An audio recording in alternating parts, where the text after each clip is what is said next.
കുട്ടികളുടെ വാശി മാറ്റാൻ ദ സ്പൈഡർമാൻ ടെക്നിക്. ആദ്യമായിട്ട് നമ്മൾ ചെയ്യേണ്ടത് ലുക്ക് അറ്റ് യുവർ സെൽഫ്.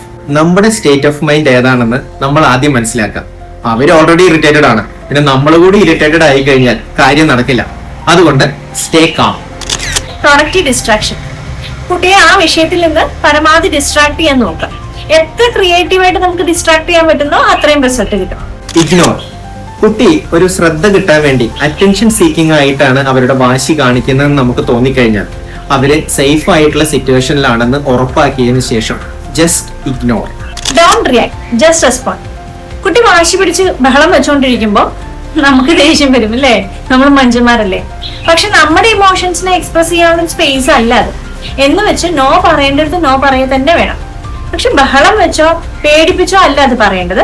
നമ്മൾ വളരെ സ്ട്രോങ് ആയി നമ്മുടെ ബോഡി ലാംഗ്വേജ് കൊണ്ടും നമ്മുടെ ടോൺ കൊണ്ടും കുട്ടിക്ക് ആ വിഷയത്തിന്റെ സീരിയസ്നെസ് മനസ്സിലാവുന്ന പോലെ നമ്മൾ റെസ്പോണ്ട് ചെയ്യാണ് വേണ്ടത്.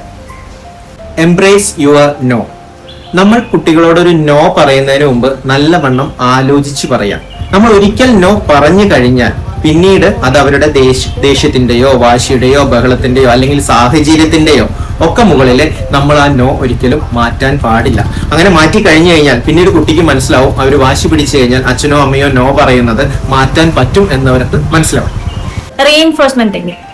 നമ്മൾ ഈ കാര്യങ്ങളൊക്കെ ചെയ്ത് കാര്യം സക്സസ്ഫുൾ ആയി കഴിഞ്ഞാൽ നമ്മുടെ കുട്ടിയോട് ഒരു ചെറിയ റിവാർഡ് കൊടുക്കാം. മേ ബി അത് വലിയൊരു കാര്യങ്ങളൊന്നും അല്ല, ചെറിയ കാര്യങ്ങൾ.